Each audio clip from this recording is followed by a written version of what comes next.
மல்லி சீரியல்ல என்னெல்லாம் சுவாரஸ்யமான விஷயங்கள் நடக்க போகுதுன்னு பார்க்கலாம் வாங்க. ரஞ்சிதாவுக்கு ராஜேஸ்வரி மேல கொஞ்சம் கூட சந்தேகம் வரலையா இல்ல வராத மாதிரி நடிச்சிட்டு இருக்காங்களா என்னன்னு சொல்லிட்டு தெரியலங்க. ஏன்னா நம்ம ராஜேஸ்வரி பாத்தீங்கன்னா எப்படியாவது ரஞ்சிதாவை வீட்டை விட்டு துரத்திடலாம், ரஞ்சிதா ஒரு பக்கம் கிளம்பி போயிட்டானா இதுக்கப்புறம் விஜய் நம்ம எப்படியாவது சமாளிச்சு இந்த சொத்தை எழுதி வாங்கிடலாம் அப்படின்னு சொல்லிட்டு ராஜேஸ்வரி நினைச்சிட்டு இருக்காங்க. ஏன்னா ரஞ்சிதா இந்த ராஜேஸ்வரிக்கு தங்கச்சி பொண்ணு மட்டும்தான், அவங்களோட பொண்ணு இல்ல. அதனால அவங்களோட சுயநலத்துக்காக தான் ராஜேஸ்வரி நிறைய சதி வேலைகளை செஞ்சுட்டு இருக்காங்க. அதை தெரியாம ரஞ்சிதா ராஜிம்மா நமக்காக எல்லாமே செய்வாங்க, நமக்கு சப்போர்ட் பண்ணுவாங்க, விஜய் மாமாவை நமக்கு கல்யாணம் பண்ணி வைப்பாங்க அப்படின்னு சொல்லிட்டு எல்லாம் ரஞ்சிதா நினைச்சிட்டு இருந்தாங்க. ஆனா அது எல்லாமே இப்ப ஏமாந்து போயிட்டாங்க அப்படின்னு சொல்லிட்டு தாங்க சொல்லணும். ஏன்னா திடீர்னு ராஜேஸ்வரி பாத்தீங்கன்னா ரஞ்சிதாவை கூப்பிட்டு வச்சு இங்கப்பா நீ உடனடியா உன்னோட அம்மா கிட்ட ஊருக்கு போ, நல்ல நேரம் பார்த்து நான் உன்னை வர சொல்றேன், அப்ப நீ வா, விஜயோட மனசு அப்ப மாறி இருக்கும், உன்னை விஜய்க்கு நான் கல்யாணம் பண்ணி வச்சிடறேன் அப்படின்னு சொல்லிட்டு ராஜேஸ்வரி சொல்றாங்க. ரஞ்சிதாவால இது ஏத்துக்கவே முடியலங்க. ஏன்னா திடீர்னு நம்மள வீட்டை விட்டு போக சொல்றாங்க, நம்ம இல்லாத போது எப்படி விஜய் மாமாவை கரெக்ட் பண்ணி நம்மளுக்கு கல்யாணம் பண்ணி வைப்பாங்க அப்படின்னு சொல்லிட்டு நிறைய கேள்விகள் ரஞ்சிதாவோட மனசுல ஓடிட்டு இருக்கு.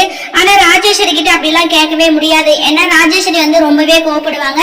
என்னவே நீ எதிர்த்து பேசுறியா, உனக்கு நான் எதுவுமே செய்ய முடியாது, என்ன எதிர்த்துக்கிட்டா என்ன நடக்குன்னு சொல்லிட்டு உனக்கு தெரியாதா, அந்த மல்லி என்னை எதிர்த்து இவ்வளவு எவ்வளவு கஷ்டப்பட்டுட்டு இருக்கா தெரியல, என்னை எதிர்த்து யாராவது பேசுனீங்கன்னா அந்த மாதிரிதான் நடக்கும் அப்படின்னு சொல்லிட்டு ராஜேஸ்வரி ரஞ்சிதா கிட்ட சொல்லுவாங்க. அதனால ரஞ்சிதா ரொம்பவே பயப்படுறாங்க. சோ இப்ப வீட்டை விட்டு போலாமா போக வேணாமா அப்படின்னு சொல்லிட்டு கூட நம்ம ரஞ்சிதா முடிவு பண்றாங்க. ராஜேஸ்வரியோட பிளான் என்னன்னா, இப்ப ரஞ்சிதா யாருக்கிட்டையுமே சொல்லாம வீட்டை விட்டு போயிட்டா இதுக்கப்புறம் இந்த தாலி பிரிச்சு கோக்குற ஃபங்க்ஷனும் நடக்காது.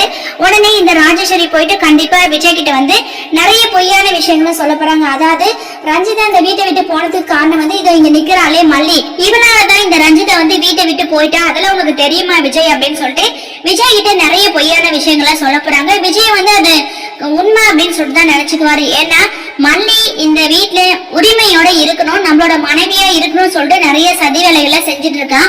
இவங்க ரெண்டு பேரும் அதை தட்டி கேட்டா அவங்க மேல நிறைய பழி போடுறா, அவங்களை எப்படியாவது மாட்டுவீங்கன்னு சொல்லிட்டு மல்லி நினைக்கிறா. ஒவ்வொரு டைமும் மல்லி வசமா மாறதுக்கு இவங்க ரெண்டு பேரும் காரணமா ஆயிடுறாங்க. அதனால ரஞ்சிதாவை இவ ஏதோ சொல்லி வீட்டை விட்டு துரத்திட்டா அப்படின்னு சொல்லிட்டு விஜய முடிவு பண்ணிடுவாரு. இப்ப ராஜேஸ்வரி பாத்தீங்கன்னா விஜய் அதாவது ரஞ்சிதா நல்ல பொண்ணா இருந்தா இந்த மல்லி என்னையும் என் புருஷனையும் நீதான் பிரிக்கணும்னு சொல்லிட்டு முடிவு பண்றான். அது மட்டும் இல்லாம வெண்பாவை என்னையும் கூட நீதா பிரிக்கணும்னு சொல்லிட்டு முடிவு பண்ற, உனக்கு அறிவில்லையடி அப்படி இப்படின்னு சொல்லிட்டு ரஞ்சிதாவை இவ கண்டபடி பேசிட்டா. ரஞ்சிதா மனசு கேட்காம ராஜிமா இதுக்கப்புறம் இந்த வீட்டை நான் இருக்கிறதுல எந்த ஒரு பிரயோஜனம் இல்ல, மாமா எனக்காக இருப்பாருன்னு சொல்லிட்டு நான் நினைச்சேன். ஆனா மாமா கடைசியில அந்த மல்லியோட கழுத்துல தாலி கட்டுறாரு, கட்டினது மட்டும் இல்லாம அவளை வீட்டை விட்டு துரத்தலான்னு சொல்லிட்டு முடிவு பண்ணோம். ஆனா அவ இந்த வீட்டுக்குள்ளேயே இருக்கட்டும் அப்படின்னு சொல்லிட்டு முடிவு பண்ணிட்டாரு. இதுக்கப்புறம் இந்த வீட்டுல எனக்கு எந்த ஒரு மரியாதையும் இல்ல ராஜிமா. ஏன்னா இந்த மல்லி என்ன ஒவ்வொரு டைமும் அவமானப்படுத்திக்கிட்டே இருக்கிறா. சோ இந்த வீட்டுல உனக்கு என்ன இருக்கிறதுக்கு அருகதை இருக்கு அப்படின்னு சொல்லிட்டு கூட என்ன கேக்குறா. அதனால நான் வீட்டை விட்டு போறேன் அப்படின்னு சொல்லிட்டு ஒரு பொய்யான விஷயத்த சொல்லிட்டா அப்படின்னு சொல்லிட்டு இந்த ராஜேஸ்வரி பாத்தீங்கன்னா விஜய் கிட்ட சொல்ல போறாங்க. விஜய் அப்ப மல்லிதான் இதுக்கு முழுக்க முழுக்க காரணமா, சரிக்கா அந்த மல்லியை ஃபர்ஸ்ட் நான் வீட்டை விட்டு துரத்துறேன் அப்படின்னு சொல்லிட்டு விஜய் முடிவெடுப்பாருன்னு சொல்லிட்டு ராஜேஸ்வரி நிறைய சதி வேலைகளை செய்யறாங்க. வெயிட் பண்ணி பார்க்கலாம் விஜய் என்ன முடிவெடுக்க போறாருன்னு சொல்லிட்டு. இந்த வீடியோ பிடிச்சிருந்தா மறக்காம நம்ம சேனலை சப்ஸ்கிரைப் பண்ணுங்க. தேங்க்யூ.